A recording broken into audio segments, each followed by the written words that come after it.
Bom dia, bom dia, bom dia. Vamos começar? Dando continuidade aos invertebrados mais complexos, a gente hoje vai conversar sobre os insetos. Os insetos formam um grupo de animais invertebrados com mais de 1 milhão de espécies, que se destacam pela presença de asas, exoesqueleto quitinoso e impermeável. Corpo dividido em cabeça, tórax, abdômen. A respiração desses animais é traqueal e nos representantes terrestres, e a presença de pernas articuladas.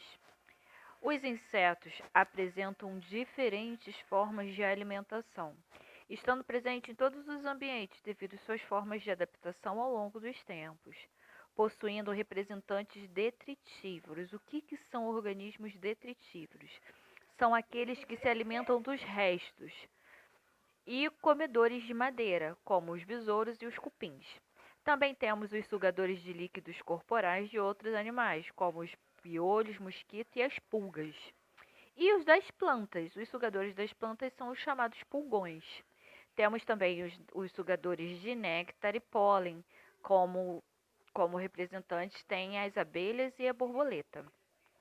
Os insetos são organismos que possuem sexos separados, ou seja, têm o macho e a fêmea, reproduzindo-se de forma sexuada com fecundação interna através de gametas, ou seja, as fêmeas ficam grávidas. São animais ovíparos e depositam seus ovos em ambientes que favorecem o desenvolvimento de um novo ser.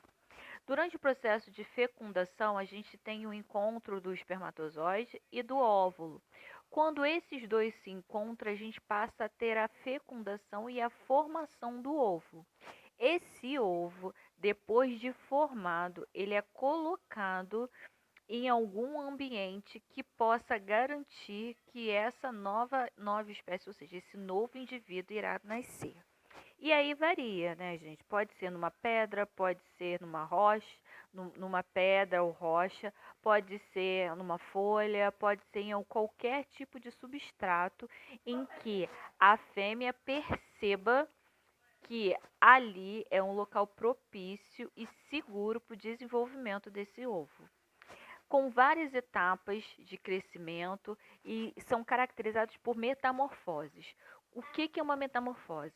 Metamorfoses são as transformações físicas e fisiológicas que acontecem na estrutura do organismo.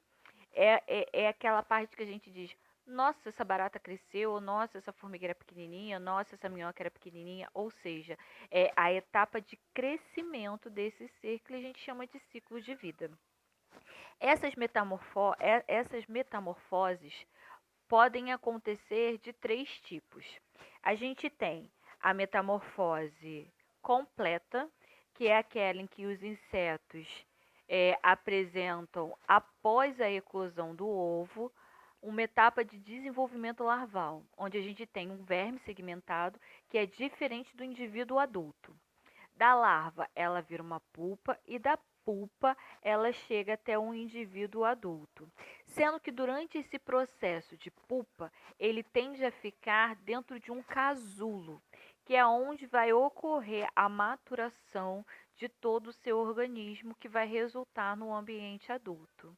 Um exemplo muito claro que a gente tem desse processo de metamorfose completo é a borboleta, que ela tem a fase larvar e aí ela entra naquele casulo que a gente muitas vezes vê pendurado em alguma folha, em alguma planta, em alguma ponta de laje ou telha, né? E quando o indivíduo, a borboleta, está completamente formada, ela eclode, ou seja, ela sai desse casulo e vai viver a vida dela feliz e contente voando por aí. Segundo tipo de transformação que a gente tem é a metamorfose incompleta. Essa reúne os insetos com desenvolvimento gradativo, ou seja, que passam por etapas de crescimento. Após a eclosão desse ovo, surge uma ninfa, que passa por sucessivas mudas. O que é a ninfa? A ninfa, a gente pode dizer assim grosseiramente, que é um mini adulto. Ele tem toda a sua estrutura formada, porém ele ainda não é um indivíduo adulto. Ele só vai se tornar um indivíduo adulto após as trocas sucessivas de muda, que é o exoesqueleto, que é a carapaça que ele tem que protege o órgão interno. Conforme ele vai crescendo, ele vai precisando trocar esse exoesqueleto, até atingir a idade adulta, que é onde vai surgir as asas. Um exemplo que a gente tem desse tipo de metamorfose incompleta são as baratas e as libélulas. E por último, a última forma de desenvolvimento ou metamorfose que a gente tem é o desenvolvimento direto. Nesse tipo de desenvolvimento, o que a gente tem? Os animais que não vão passar por mudanças, ou seja, a partir do momento em que o ovo eclode, já sai um indivíduo jovem, muito semelhante a um indivíduo adulto, porém ainda imaturo. Como exemplo desse tipo de animal, a gente tem a traça do livro. A traça é como se ele nascesse adolescente e aí fosse ao longo do processo se desenvolvendo. Mas o que não quer dizer que ele vá se tornar um indivíduo adulto. Ele pode morrer antes desse processo. E aí embaixo a gente tem esses exemplos de animais e as suas metamorfoses. Aí no primeiro, na letra A, a gente tem a traça do livro, que você pode ver, ó. O indivíduo que nasce é idêntico ao indivíduo adulto, mudando somente o seu tamanho. Na metamorfose incompleta, a gente tem aí o gafanhoto, e na metamorfose completa, a gente tem a mosca doméstica. Continuando esse processo de invertebrados mais complexos, a gente passa para os aracnídeos. Os aracnídeos, normalmente quando a gente fala em aracnídeo, a gente lembra logo das aranhas, né? Mas elas não são os únicos representantes desse grupo. Essa classe é conhecida também por ter os ácaros, carrapatos, as aranhas, né? E os escorpiões. Eles vivem em ambientes quentes, úmidos e sombreados, como tronco de árvores, travesseiros embaixo de pedras. Possuem o corpo dividido em cefalotórax. O que é isso? O cefalotórax é aonde está fixado as quatro patas, os quatro pares de pernas desse indivíduo. E o abdômen. Então é como se as patas saíssem diretamente da cabeça dele, que é um pouco mais alongada, né? E é a união entre cabeça e tórax, só que não tem essa separação. E aí a gente tem também o abdômen.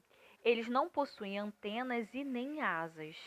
Muitas espécies de aranha constroem teias para a captura de presas ou proteção de seus ovos. Geralmente são peçonhentas ou seja, são produtoras de venenos e capazes de injetar em suas vítimas. Mas poucas espécies representam risco ao ser humano, sendo comumente encontrados no dia a dia, como a aranha marrom, a viúva negra e a aranha armadeira. A aranha armadeira, gente, a gente encontra muita aranha armadeira em áreas próximas de mata, porque são locais mais fáceis para elas se disfarçarem e assim conseguir capturar suas presas. Temos também os escorpiões, que possuem um abdômen segmentado, com um aguilhão na extremidade, utilizado para injetar o veneno na sua presa, geralmente pequenos artrópodes, o que não quer dizer que um escorpião não vá atacar um ser humano ou um animal de pequeno porte, tá? Temos também os ácaros e os carrapatos, que possuem um abdômen fundido ao cefalotórax, ou seja, ele é uma bolinha só, né? Tudo misturado, cabeça, tórax, tá? E a parte de abdômen, no abdômen. Algumas espécies de ácaro, embora inofensivas, são parasitas e transmissores de doenças. Como exemplo, temos o carrapato estrela, muito presente em áreas rurais, que transmite a febre maculosa. Os ácaros, mesmo microscópicos, vivem em meio à poeira e são causadores de crises alérgicas e respiratórias. Continuando esse processo de aracnídeos, de insetos, a gente tem os miriápodes. O que são os miriápodes? Os miriápodes são animais com um corpo dividido em cabeça e tronco, possuindo antenas e olhos simples. Como representante, temos as lacraias, com um corpo achatado e um par de pernas por segmentos do tronco. São aquelas várias perninhas que a gente vê em volta dela, como aí nessa imagem. A gente pode ver isso bem claro. É, e um outro representante também desse grupo são os gongolos, conhecidos como piolhos de cobra, com um corpo cilíndrico e 2 pares de pernas por segmento de tronco. Continuando a falar dos invertebrados mais complexos, a gente agora muda de classe. A gente passa para o filo dos equinodermos. São animais invertebrados e exclusivamente marinhos, com cerca de 7.000 espécies. Possuem como característica os espinhos na pele, daí esse seu nome, equinodermo, espinhos na pele. São animais que apresentam uma grande diversidade de formas, tamanhos e modos de vida, possuindo estilo de vida livre e ou isolado. Poucas espécies vivem fixas a um substrato. O que é substrato, gente? Substrato é uma base aonde esse animal vai se fixar. E essa base pode ser uma pedra, pode ser uma tábua, pode ser um tronco, pode ser um solo fixo, qualquer coisa que vai garantir a ele estabilidade. Tendo como representante as estrelas do mar, as bolachas de praia e os ouriços do mar. Suas principais características são simetria radial nos adultos e na maioria das espécies, esqueleto interno calcário, responsável por proteger os sistemas desse animal, que são quase todos internos, como o digestivo, o nervoso, o reprodutor, sendo estes recobertos por uma fina camada de epiderme, ou seja, eles são todos cobertos por uma pelezinha bem fininha. A circulação interna ocorre através do sistema hidrovascular ou ambulacrário. O que é isso, gente? São tubos cheios de líquidos que fazem com que a água circule por todo o corpo do animal, permitindo o transporte das substâncias e a sua locomoção. Como que ocorre a locomoção dele por meio desse sistema? Ocorrem projeções de ampolas dentro desse sistema ambulacrário e algumas vezes com ventosas nas extremidades. Essas ventosas elas se contraem, levam a água que circulou, que eles arrecadaram dentro do organismo, até essas bases de fixação, tá? E aí essas bases de fixação se alongam e fixam-se novamente no substrato. Nesse momento, essas ventosas vão auxiliar nessa fixação para deixar ele no substrato. Quando ocorre esse processo de retorno da água, essa musculatura em forma de pé, ela relaxa, permitindo que esse animal se solte. E durante esse processo de soltura, ele consegue se movimentar. E ao mesmo tempo em que isso ocorre, também ocorre a excreção, ou seja, é nesse momento que ele elimina tudo aquilo que não é mais importante para o seu corpo e que vai fazer com que ele fique mais leve e esteja sempre oxigenado. A respiração dos equinodermos ocorre através das brânquias, que ficam próximos à boca, tendo a contribuição do sistema ambulacrário nesse processo através da difusão.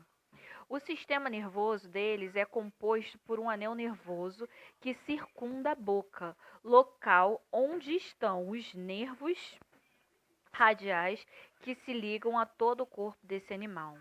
Algumas espécies podem apresentar olhos simples, luminosidade, células sensíveis ao tato, ou seja, se você tocar em qualquer estrutura dele, ele vai se contrair, e olfativas, além de secretarem substâncias químicas em sua superfície corporal. Quanto aos hábitos alimentares dos equinodermos, ele é bem variado, possuindo espécies herbívoras como os ouriços e as predadoras, como as estrelas do mar, que têm as ostras e os mexilhões como alimentação favorita. A boca desses animais encontra-se na superfície que fica presa ao substrato, e o ânus na superfície corporal oposta. O desenvolvimento embrionário dos equinodermos apresenta semelhanças com o desenvolvimento dos vertebrados, sugerindo um grau de parentesco maior do que o observado entre os grupos. Bom, essa é a nossa aula do dia. Eu quero que vocês realizem as atividades do número 1 ao 10, que estão nas páginas 160 e 161. Beijocas, estou aqui para qualquer dúvida que vocês tenham.